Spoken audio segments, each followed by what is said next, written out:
the knight in shining armour is the most enduring and evocative image of the medieval period.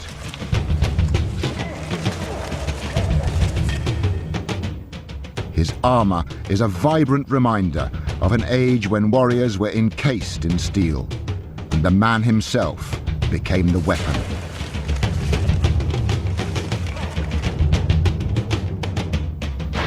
At the height of its evolution, armour reached a peak of artistic achievement, a unique sculptural medium that made the knight look splendid, intimidating, invulnerable. It was a triumph of technological achievement, and its development was inextricably linked to that of other weapons of war. Throughout history, armour and weapons have competed in an arms race. One designed to protect the warrior from attack,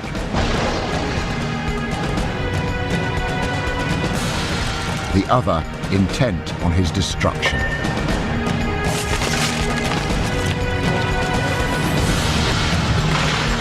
At no time in medieval history was this contest more fierce than on the bloody battlefields of the 100 Years' War.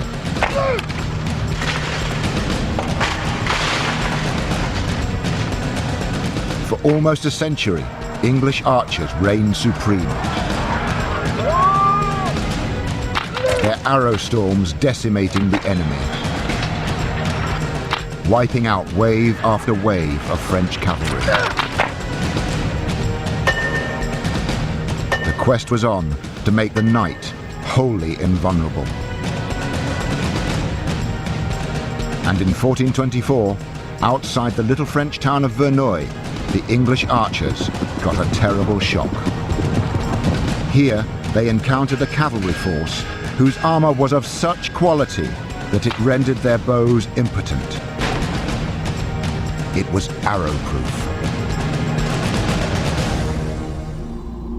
This was a dramatic moment in the development of plate armour. But plate armour like this hadn't always been around.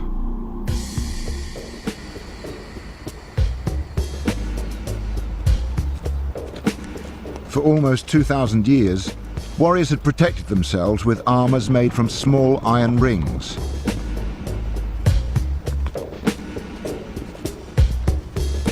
People often call it chainmail, but in the Middle Ages it was known simply as mail. The word chainmail's misleading anyway. Look, this is a chain, just single links, that's what a chain is. Whereas mail is much more sophisticated than that. We get our word mail from the Latin word milum, and what it is an extremely complex web of interlinked metal rings, each locked with an iron rivet.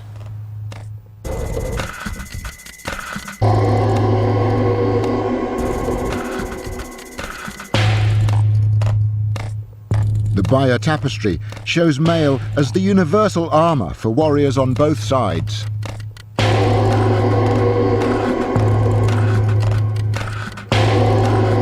Mail was particularly effective at protecting the knight against glancing blows. In a battlefield situation, the man you're fighting is going to be a moving target, so that he's moving away as you strike him. So you're only managing to get a glancing blow off the mail, and in those circumstances, the mail is perfectly adequate protection.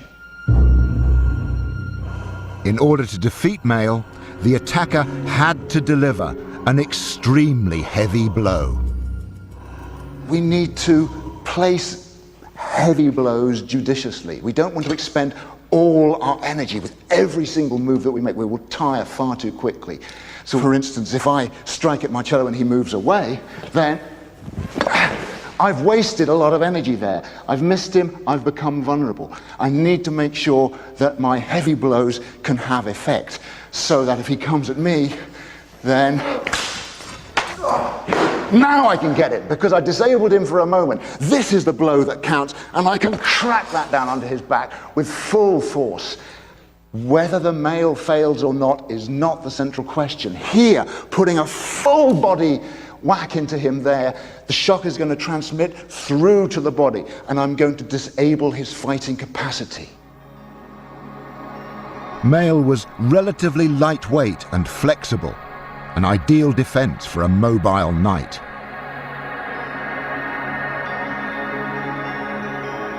But innovations in mounted warfare meant that male had to withstand ever more powerful attacks. Most armies had similar types of armour, their defences effectively balancing each other out. But as weapons and tactics constantly developed, so too armour had to adapt in an arms race that was to change the face of war.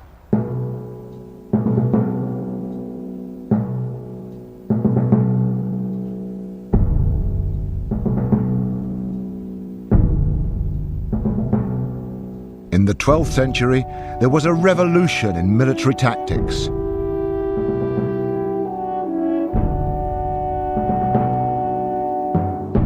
Cavalry were equipped with weapons capable of punching through mail.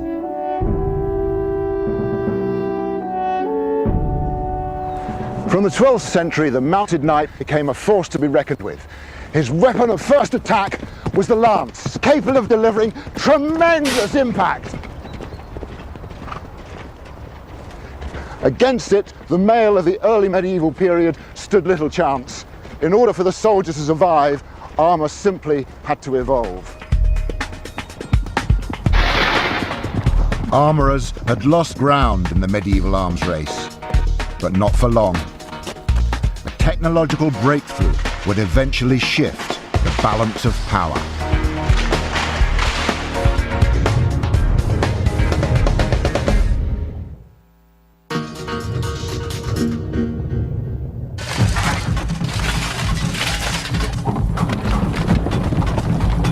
There is a popular image of the medieval knight in shining armour.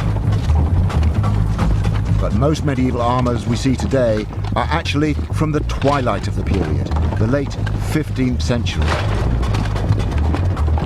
Early medieval armour is exceptionally rare and quite different to this.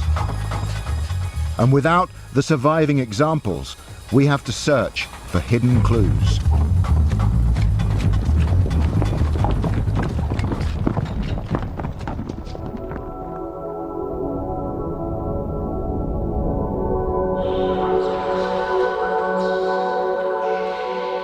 Manuscripts hint at new armour developments, but they don't tell us enough on their own.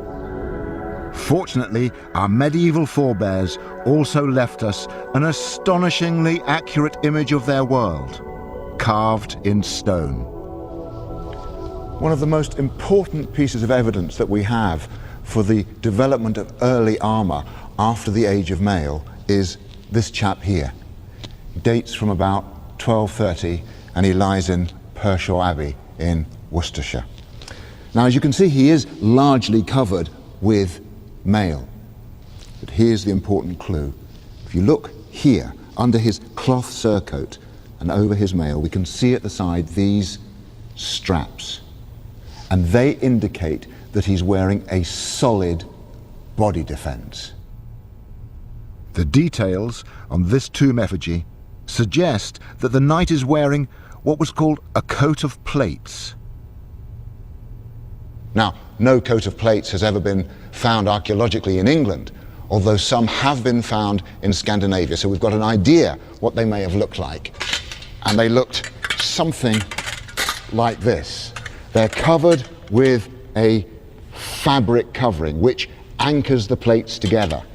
And it's an assembly of 6 plates giving maximum protection against the new impact warfare.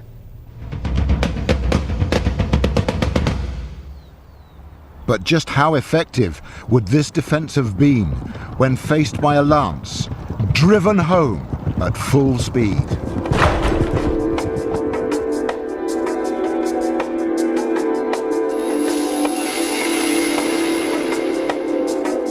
At the Royal Military College of Science in Shrivenham, researchers use the latest equipment to replicate and record the effect of weapons against armour.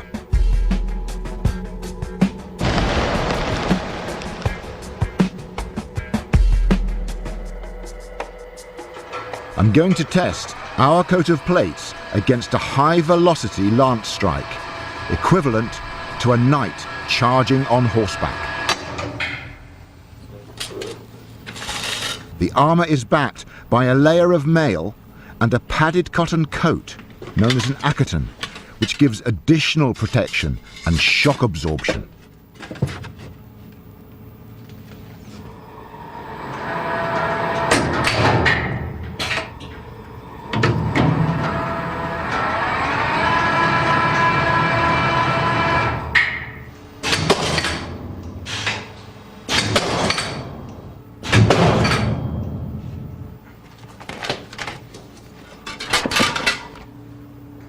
The coat of plates has survived remarkably well. Only the highest velocity strikes have penetrated the steel. But all of those penetrations are non-life-threatening. Underneath here is the mail, that hasn't been damaged at all. Underneath there is the accaton. So impact is being delivered, but this armour is proof against it.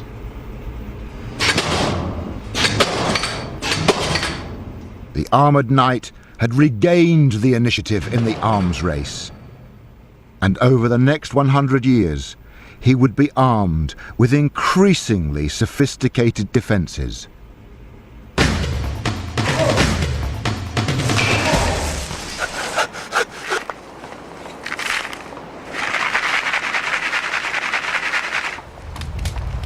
The challenge was to cover more and more of the body in steel plates.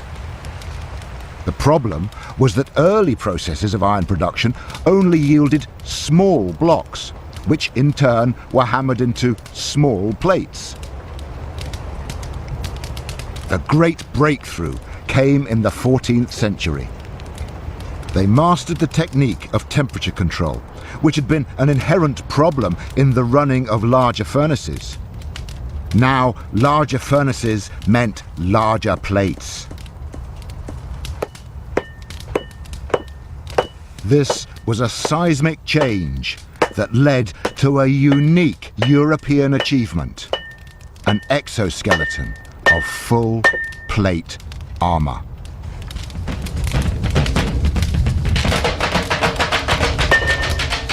The arms race was at full pace. Now, craftsmen in the armour-producing heartlands of Augsburg and Milan began supplying Western Europe with vastly improved defences. The large plates of steel could be fashioned into elaborate shapes.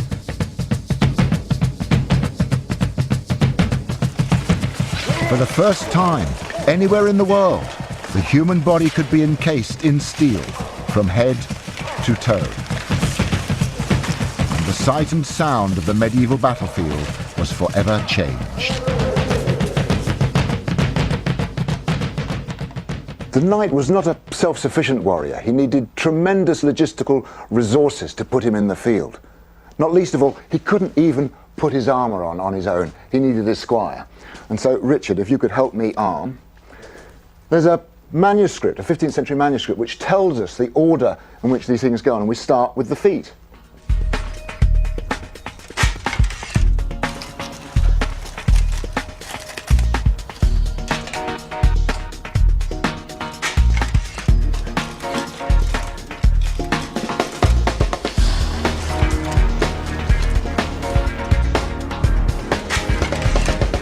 There were various styles of armour. This is a copy of one from about 1480, the late medieval period, and it's German Gothic.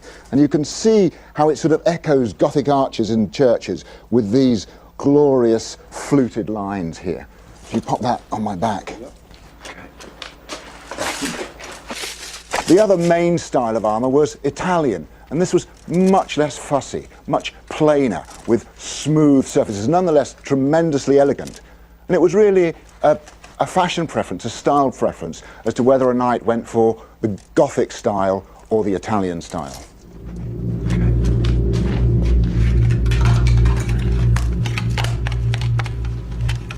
Although with practice the squire would be able to get his master's armour on very quickly, nonetheless it does take time, and a knight would have to be ready for battle long before battle lines were drawn.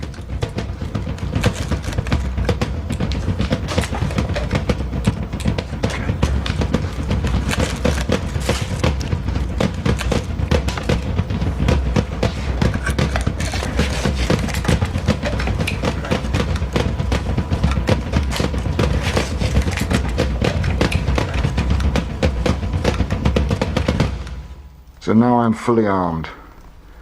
I'm encased in this exoskeleton, my own private world. There's enormous sensory deprivation.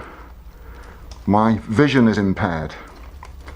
I can hear the sound of my own breath, but I can't hear everything that's going on in the battlefield.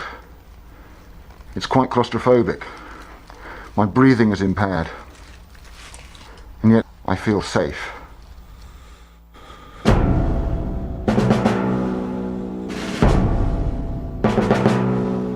Plate armour was soon put to the test. In 1337, England laid claim to the crown of France. It started a century of conflict that drove the arms race to a new intensity.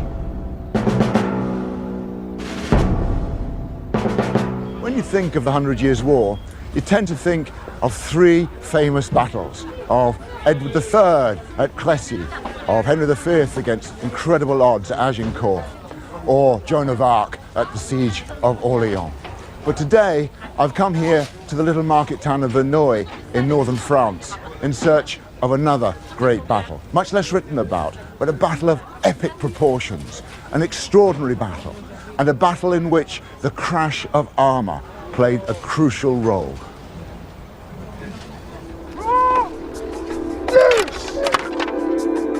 In the 100 Years' War, English military tactics relied heavily on one weapon: the longbow.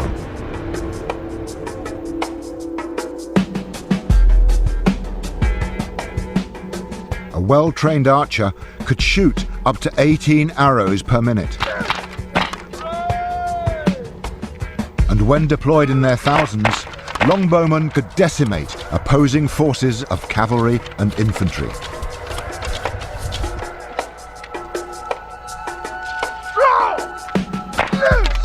At short range, the impact of the bow was particularly lethal. Capable of piercing even plate armour, as the French knights had discovered to their cost on the fields of Crécy and Agincourt. But in 1422, the great warrior Henry V died, and his 9-month-old son became king.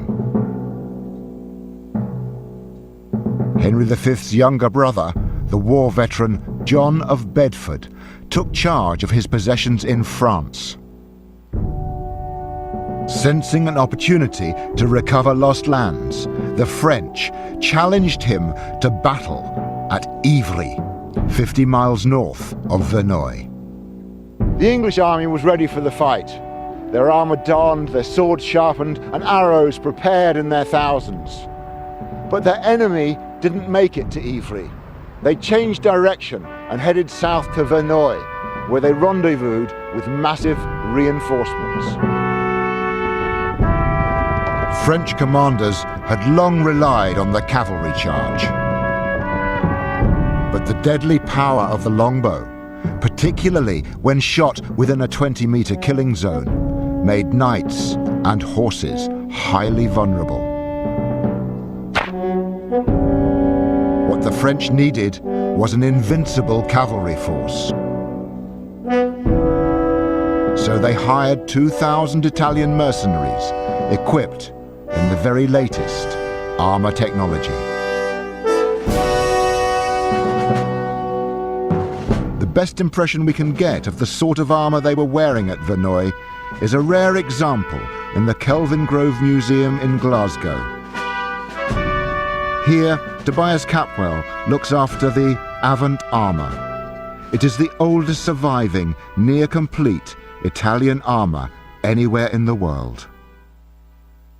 What we're looking at here, Mike, are pieces of an Italian full-plate armour dating from about 1440. One of the most important things to appreciate about a fine quality plate armour like this was that it was specially made for the individual. Mm-hmm. This was about fitting it to the individual's body down to the very millimeter. Bespoke tailoring. Absolutely. If it's properly made and properly fitted, it doesn't impede the movement of the warrior. He has to fight the enemy. He can't be fighting his own equipment as well.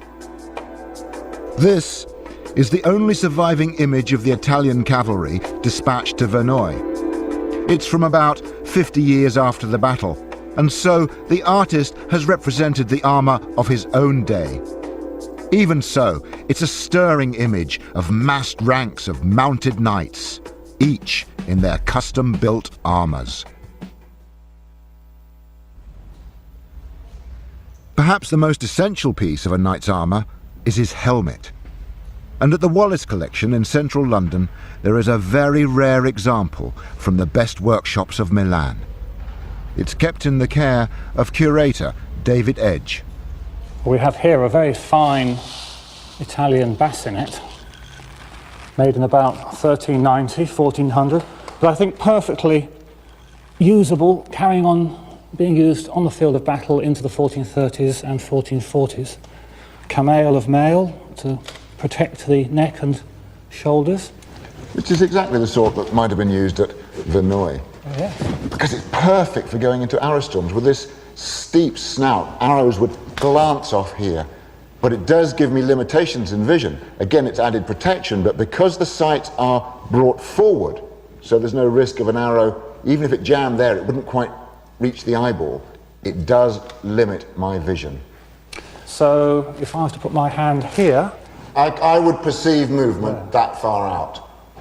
Great advantage of this, of course, is I can bring this up, I can breathe, I can get some oxygen in, quickly drop it down again, or I can make a quick scout of the battlefield to see where any dangers may be before I ride into them.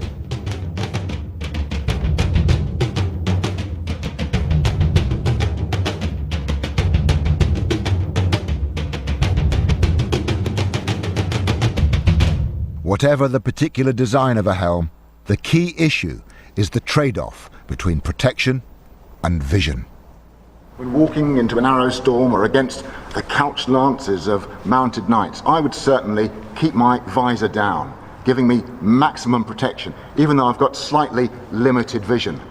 But once I've closed to the tight press of hand-to-hand combat, then it clearly is going to put me at a disadvantage. I would rather trade off the protection the visor gives me with being able to have peripheral vision, being able to keep the maximum number of enemy in my eye line. Now obviously I can never actually see behind me, which is why I believe knights would fight in pairs, so my right-hand man would be guarding my back as we closed with the enemy. The other advantage is I can drop the bever plate as well and allow myself to breathe more. Once I'm in hand-to-hand fighting, it's huge exertion and I need a lot of oxygen. So again, I'm going to trade off that protection to be able to breathe, to be able to see and take my chances. At the Battle of Verneuil, there would come a moment when English fortunes depended on their ability to slug it out in armour.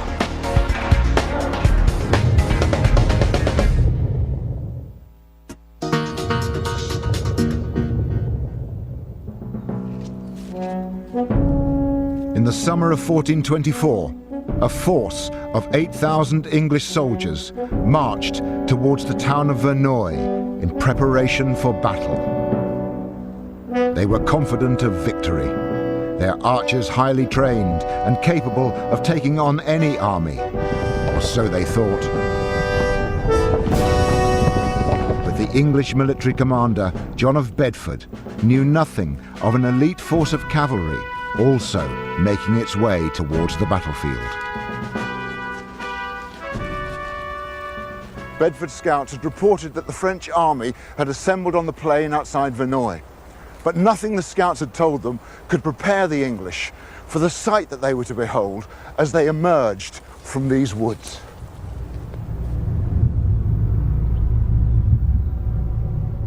The French outnumbered their enemy 2-1.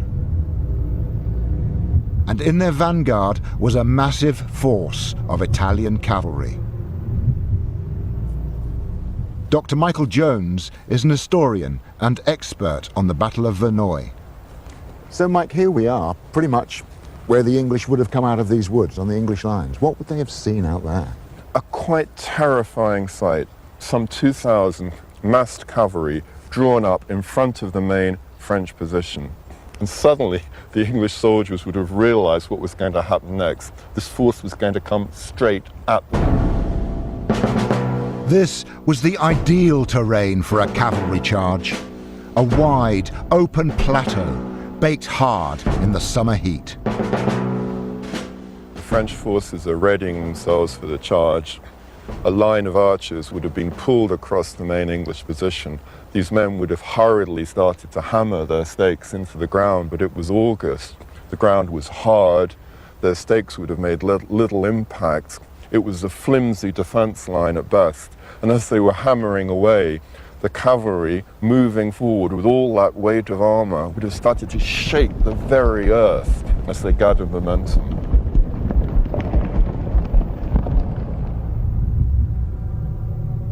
The Italian cavalry prepared to ride into battle in tight formation. En masse and at full gallop, they had the potential to smash through the English lines. But to what extent did a knight's armor compromise his ability to ride and fight?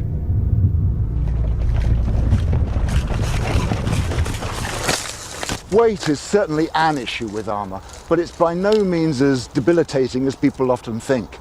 Armourers went to great pains to design armours that not only worked, but which minimised the load carried. The weight of the armour on the chest, it's thicker on the chest, it's thicker on the helm, where it's protecting vital organs. But the armour on the limbs, on the arms and legs is thinner, sacrificing that ultimate protection for mobility. There's a popular myth that a knight, when knocked from his horse, can't get up again.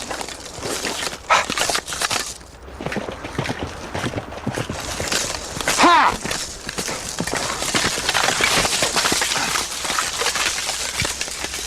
But like many of the myths about armour, it's utter nonsense.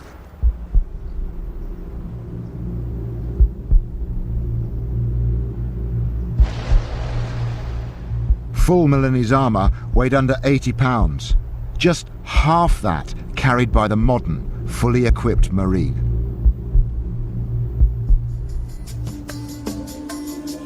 The workshops of Milan led the world. Even on the breastplate and the helm, their armour was only 2 millimeters thick. But how could such a lightweight defence be produced without sacrificing strength? There was an invisible ingredient: hardness. In the early 15th century, Milanese armourers discovered a way to increase the toughness of armour. And master armourer Emrys is going to make a breastplate using their technique.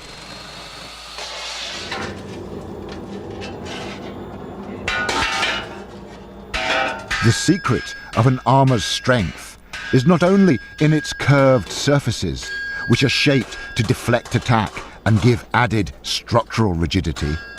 It is also in the hardness of the steel. Emrys is heating the metal to red hot. He is about to plunge it under water, a process known as quenching. The sudden change in temperature will create a far more complex microstructure within the steel, making it harder. Okay, so now you're going to quench it. Now I'm going to quench it. This is the exciting bit. This will be a very nice sizzle. Got to get this exactly right first time. Here we go. I could be really careful not to get it in the wrong angle.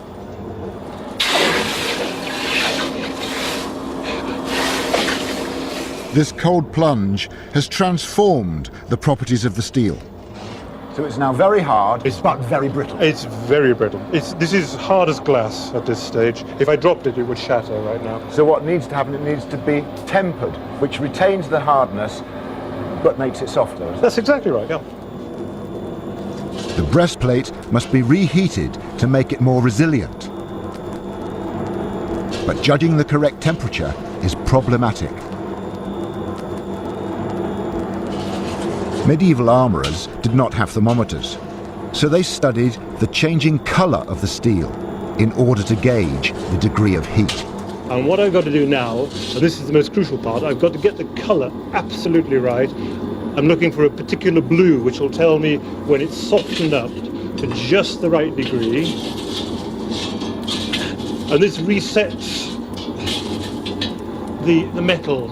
It makes it flexible, springing in fact, and it's getting very close now. As the temperature rises, steel turns to yellow, to brown, to blue, to red. It's the craftsman's eye. It is. If you're riding into battle, you've got to hope that your armourer had a good eye for colour. Yeah, It that's has exactly to be the right. right one. You see how blue that is? Yeah. You see the colour? Gorgeous, gorgeous That is colour. absolutely spot on. That's ready to rock. Once the metal turns blue, it is quenched a second time, permanently fixing its hardness. Just to cool it off. It's an instant. What this is doing is setting the metal again. It's setting the molecules in the metal. And there we are. And that is a perfect spring hardness. So that is now ultimate hardness. That is, it's as good as it gets. Arrows will bounce off that.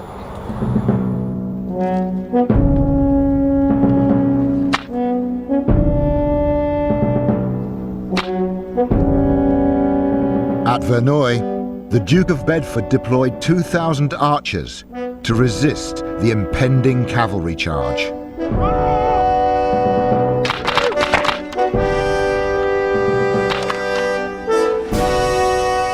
But just how effective would his arrows have been against hardened Milanese armour?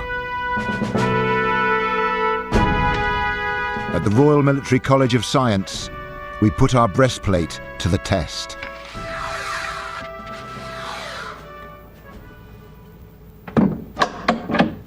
Here's the breastplate we've had specially made and specially hardened and toughened, just the sort of thing they might have been wearing at Verneuil.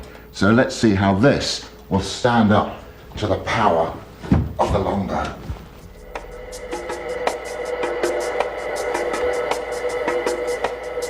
Three, two, one.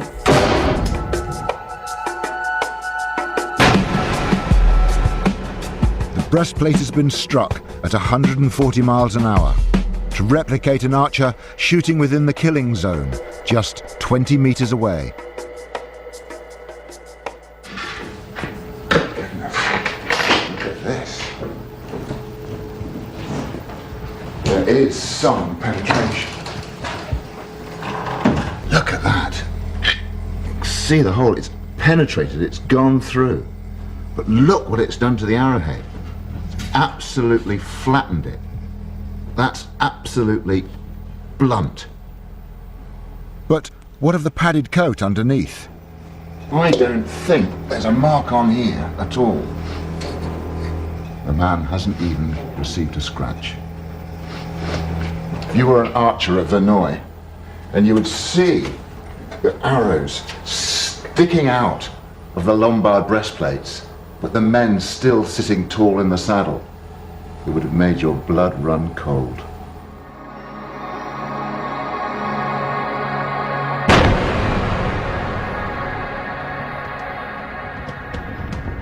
At Verneuil, the 8,000 English were hugely outnumbered. And coming straight at them was a cavalry force of 2,000 arrow-proof knights. When the archer fire was so ineffective, arrows would have not only bounced off the armour of the cavalry, but bounced off the horse's armour as well, not breaking the momentum of the charge at all. And then crash, just knocking aside the line of archers, a bit like a wave, just blasting aside an old wooden jetty. And then the shock as the archers are trampled over, killed, dispersed, and then this force of cavalry moving on, gaining speed all the time, and does exactly the same thing to the main English position. Line upon line of English soldiers were annihilated in this medieval blitzkrieg. And at this moment, it looks like the game is up, the battle is lost. It's a catastrophic defeat for the English, and this is the rumor that now spreads in the surrounding countryside. The English army has been wiped out on the field at Verneuil. The Italian mercenaries tore through the English ranks and pillaged the baggage train. English forces were scattered, confused, and in total disarray. But the battle wasn't over yet. The French had victory in the bag, but the French had reckoned without John of Bedford. He was Henry V's younger brother, and he was regent of France, governing it for the infant King Henry VI of England. This was his land, his domain, and he would have victory here or die in the doing. He summoned his commanders, he gathered his men, and he told them, look, you're dead. Your baggage, your possessions mean nothing. All that matters now is your personal honor. All that matters now is your fame and glory. Follow me, I will lead you. We will win this day.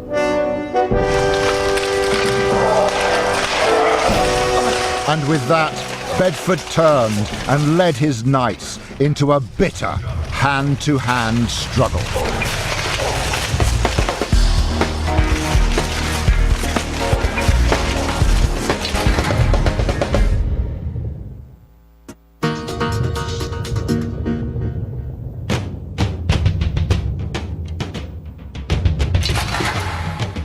On the battlefield of Verneuil, the English archers had been defeated by the charge of heavily armoured, arrow-proof cavalry.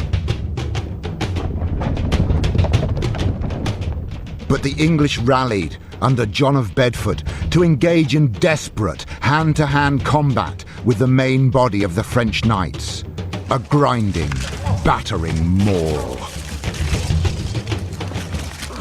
An eyewitness, Jean de Warrin, was in the front line.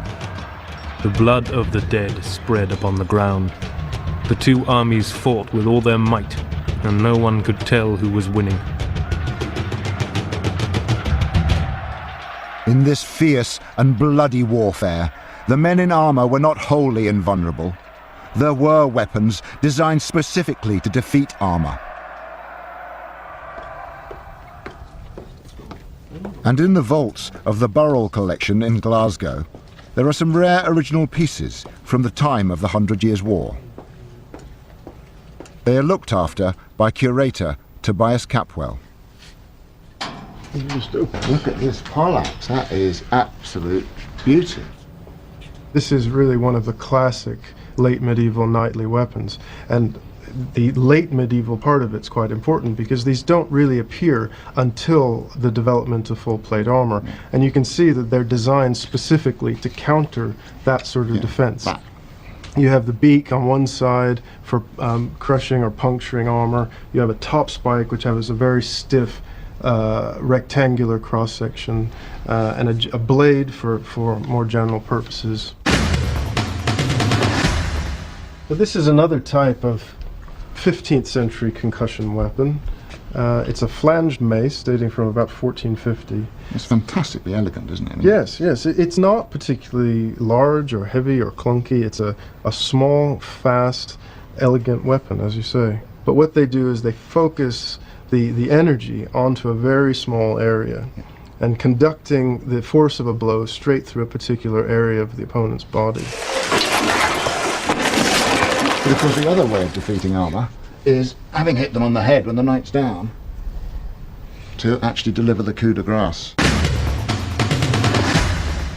What they called at the time a ballock dagger. Yes. It's a classic medieval weapon designed for defeating armor in an entirely different way.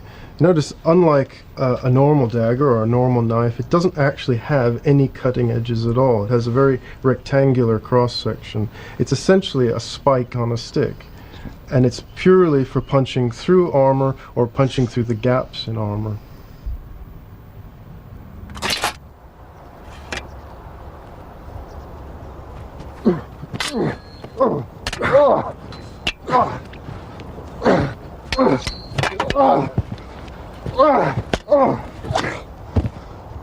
Whether or not an armour is actually penetrated by a weapon is not the only consideration. The body can still suffer immense injuries from what is known as blunt trauma. That is, the shock waves going through the armour to the body itself. It can cause hemorrhaging, it can cause fracture of bones, concussion, unconsciousness. We've set our breastplate up on this gelatin block. I am now going to hit it with the business end of a poleaxe, and we will be able to see the shock waves as they go through.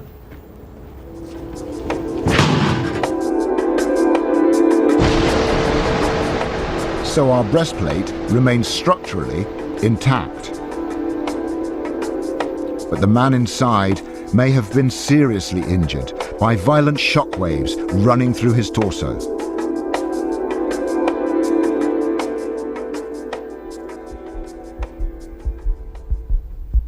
The poleaxe was a high-status weapon of choice for knights fighting on foot, and it was especially favoured by Bedford. So how did John of Bedford fight with his poleaxe? Well, we have a clue in a 15th century manuscript, Le Jeu de l'Hache. It's anonymously written, but it tells us in quite detail how this weapon should be used. One of the first things it tells us is a lot of the fighting is done with the queue of the weapon. That's the tail end of the weapon, which has a spike, not with the axe end. In fact, the manuscript tells us, take a number of jabs at the enemy's face and the feet to discomfort your enemy before you start. Another useful tactic that the manuscript recommends is to use your poleaxe as a lever. So Stuart, if you take a guard, come at me any way you like. I can do that, drive it through here. Now I've got tremendous levering power and I can get him to the ground and finish him off. Other fight manuals also show the axe being held behind the back here. But the main advantage of this position is it's an invitation. If I'm like that, Stuart, does that suggest anything to you? Does it invite you to attack? Yeah, you look undefended and certainly more vulnerable to, from this strong guard position, to cut up to your armpit. Why don't you try that? I could step back out of the way, bring my axe down, disabling his arm, get in, hook him round the neck, bring him forward, and there's the killer blow as he falls. It really is a most robust and vigorous weapon, ideal for the determined grit with which John of Bedford went into battle that day. Bedford forced the French back towards Verneuil. And now they found themselves trapped, forced up against the steep defensive ditches surrounding the town. Here they were massacred. The bodies of heavily armoured men were rolled down these slopes, their bodies piling high as the slaughter continued, the dead and the half-dead. The bodies of the living were either drowned or crushed by the sheer weight of armour and men on top of them. No quarter was given. This was murder.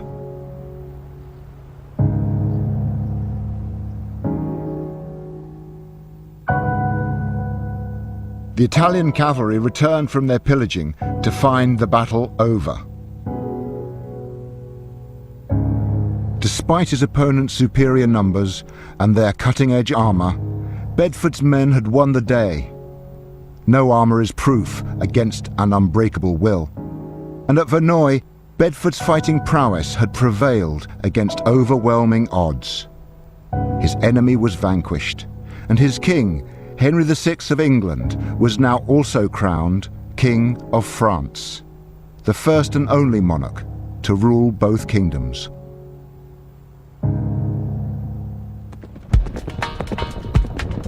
Medieval weapons were a triumph of craftsmanship and ingenuity. But a weapon's potential could only be realized in the hands of a skilled and courageous warrior.